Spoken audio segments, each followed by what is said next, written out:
Assalamualaikum warahmatullahi wabarakatuh. Selamat bertemu lagi bersama Dadan Kamen di YouTube channel yang membahas tentang seputar masalah pendidikan jasmani, olahraga, dan kesehatan. Teman-teman, pada kesempatan hari ini saya membuat konten di Saung Abah Tani ya, karena kebetulan ada waktu luang dan jangan heran bila ada suara burung, kicauan burung di sini karena memang si Abah memelihara beberapa pasang burung ya. Baiklah, sebelum lanjut, tentunya silakan kalian subscribe dulu, like dan komen agar channel ini dapat lebih berkembang. Baiklah, pada kesempatan ini saya akan membahas tentang bagaimana cara pembuatan bagan pertandingan sistem gugur tunggal dalam administrasi pembelajaran pendidikan jasmani, olahraga, dan kesehatan. Baiklah, di sini saya sudah buatkan satu buah catatan atau konsep ya yang membahas tentang bagaimana cara membuat bagan pertandingan dengan sistem gugur tunggal. Ada 3 cara dalam membuat bagan pertandingan. Yang pertama adalah dengan cara babak pendahuluan, kemudian buy, dan sisipan. Nah, sebelumnya terlebih dahulu kita harus mengenal dulu apa yang dimaksud dengan angka patokan. Angka patokan adalah angka pedoman yang akan dijadikan referensi atau menjadikan sebuah rujukan kita dalam membuat bagan pertandingan. Di sini ada angka patokan yaitu angka 2, 4, 8, 16, 32 dan seterusnya berkelipatan. Nah, kemudian jumlah peserta disebut juga sebagai N. Kemudian jumlah pertandingan dengan rumus N kurang 1 sama dengan jumlah pertandingan. Oke, kita langsung saja ke pokok permasalahannya.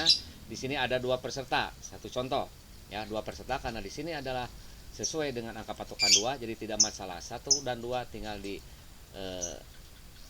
satukan atau dipertandingkan bagannya seperti ini, kemudian menghasilkan juara, tidak ada masalah. Jumlah pertandingannya 1 kali pertandingan.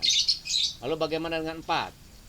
Yang 4 juga tidak ada kendala karena sesuai dengan angka patokan 4. Jadi buatkan bagan seperti ini, 1 dan 2 bertanding, 3 dan 4 bertanding, kemudian menghasilkan juara-juara dan beradu di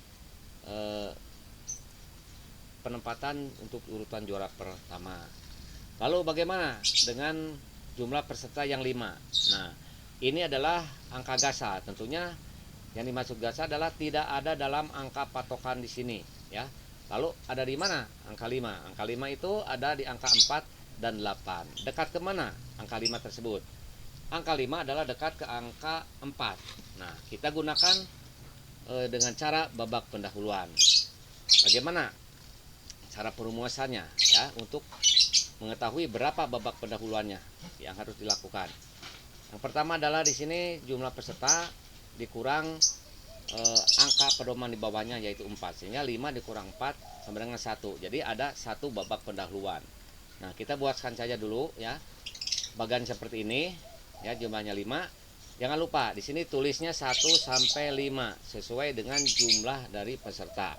Kemudian di sini 1 dan 2 kita sambungkan karena ini adalah ada 1 babak pendahuluan. Ini ya, 1 babak pendahuluan. Kemudian setelah itu kita maju ke sini, 2 pertandingan, 3 pertandingan dan 4 pertandingan. Jadi kalau pesertanya yang ada 5, maka jumlah pertandingannya adalah sebanyak 4 pertandingan. Kemudian bagaimana kalau yang 6 peserta? Nah, 6 peserta kita lihat di angka patokan ada di angka berapa? Tentunya ada di angka 4 dan 8. Ini di tengah-tengah angka 6 ya, bisa ke 4, bisa ke angka patokan 8. Nah, kita pakai cara yang pertama dulu yaitu dengan cara babak pendahuluan. Rumusnya adalah sebagai berikut. Jumlah peserta dikurangi angka pedoman di bawahnya 4 ya, sehingga 6 dikurang 4 sama dengan 2 babak pendahuluan. Jadi pada cara babak pendahuluan ini dengan peserta jumlah 6 adalah sebanyak 2 pertandingan yang didahulukan ya. Jangan lupa ini ditulisnya sesuai dengan jumlah pesertanya. Bagannya seperti ini ya. 1 dan 2 kita pertandingkan, kemudian yang keduanya 5 dan 6, sehingga ini ada 2 babak pendahuluan. Pertandingan ke-1 dan pertandingan kedua. Kemudian masuk ke babak semifinal, kemudian final dan menghasilkan juara. Sebenarnya penempatan untuk 2 babak pendahuluan ini bisa di 1-2 dengan 3-4, bisa 3-4 dengan 5-6. Yang terpenting adalah 2 babak pendahuluan. Tapi karena dalam pembuatan bagan itu harus ada kesimetrisan dan enak dipandangnya juga, buatlah seperti ini. Jadi ada keseimbangan antara atas dan bawah. Lalu bagaimana dengan cara yang kedua, yaitu dengan by. By ditulis pada bagan. Nah, seperti ini. Nah, ini jumlah pesertanya 6. Berarti angka patokan di atas jumlah peserta yaitu 8 dikurang 6 sama dengan 2. By pertandingan ditulis di bagan tersebut. Ya, ini juga sama 2 karena tadi ya angka 6 itu berada di antara 4 dan 8. Jangan lupa ya, di sini ditulisnya 1 sampai 8 sesuai dengan angka patokan. Buatkan bagan seperti ini. Ini mudah karena pembuatan bagan yang sesuai dengan angka patokan itu mudah, tinggal dihubungkan dua peserta, dan selanjutnya ya. Nah, kemudian bagaimana cara penempatan by-nya? Nah, penempatan by silakan di sini di peserta 1 ataupun di peserta 7. Boleh juga di 2 dan 8. Boleh di 3 dan 5 ataupun dimanapun ya, tapi lebih bagusnya lagi atas dan bawah sehingga kesimetrisannya terlihat. Maaf ya, saking terlalu semangatnya jadi kadang-kadang kita bicara terlalu cepat. Oke, nggak apa-apa. Lalu bagaimana dengan peserta yang 11? Nah, ini peserta 11. Kita lihat di angka patokannya. 11 itu berada di antara angka 8 dan 16. Nah, dekat kemana angka 11? Jumlah peserta 11 dekat ke angka patokan yang 8. Kita gunakan dengan babak pendahuluan. Nah, babak pendahuluan seperti ini. Ya, rumusnya tentunya jumlah peserta dikurang angka patokan di bawahnya, yaitu 11 dikurang 8 sama dengan 3 babak pendahuluan. Jangan lupa buatkan 1 sampai nomor 11 ya. Kita simpan di sini.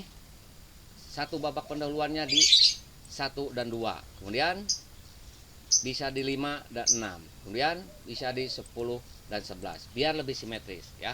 Kemudian disambungkan, sambungkan. Ini adalah pertandingan babak pendahuluan pertama, babak pendahuluan kedua, babak pendahuluan ketiga, dan seterusnya. Kita sambungkan ya. Kemudian di sini ada perempat final, di sini ada semifinal, di sini ada final dan menghasilkan juara. Itu untuk babak pendahuluan.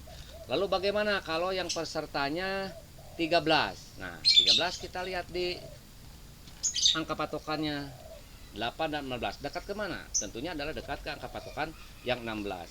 Maka rumusnya adalah sebagai berikut. Angka patokan dikurang jumlah peserta. Jadi 16 dikurang 13 sama dengan 3 by. Ini sama dengan tadi 3 ya. Cuma caranya yang berbeda. Ada babak pendahuluan, ada by ya. Jangan lupa 1 sampai 16 kita buatkan. Ya, bagan seperti ini. Mudah ya karena sesuai dengan angka patokan. Lalu by ditulis di mana? Nah, sekali lagi di atas, di tengah, dan di bawah biar lebih simetris. Nah, maka akan menghasilkan di sini perempat final, semifinal, dan terakhir adalah final dan menghasilkan juara. Nah, kemudian bagaimana yang sisipan? Nah, yang sisipan nih, sisipan ini rapid mirip dengan babak pendahuluan. Saya di sini sudah buatkan satu contoh saja yang dengan jumlah pesertanya 6 ya, jumlah 6. Berarti rumusnya adalah 6 ya dikurang angka patokan di bawahnya yaitu 2 ya. Maka 2 sisipan yang harus ditulis di bagian tersebut. Lalu bagaimana cara penulisan angkanya? 1 sampai 4. Ini patokan di bawahnya, di bawah jadi jumlah peserta ya karena 6 dekat ke 4. Tuliskan di sini. Lalu sambung-sambungkan sini. Ya, mudah kan 4 ya, 4 sesuai dengan angka patokan.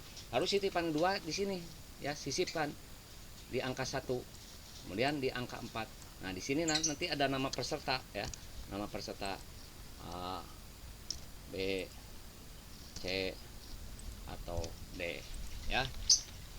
Nah, itulah kira-kira teman-teman, mudah-mudahan dalam konten kali ini dapat bermanfaat. Dan sekali lagi kalau ada komentar atau ketidakpahaman ataupun kurang pengertian, silakan di kolom komentar ditulis, insya Allah saya akan membalasnya. Demikianlah, terima kasih atas perhatiannya. Wassalamualaikum warahmatullahi wabarakatuh.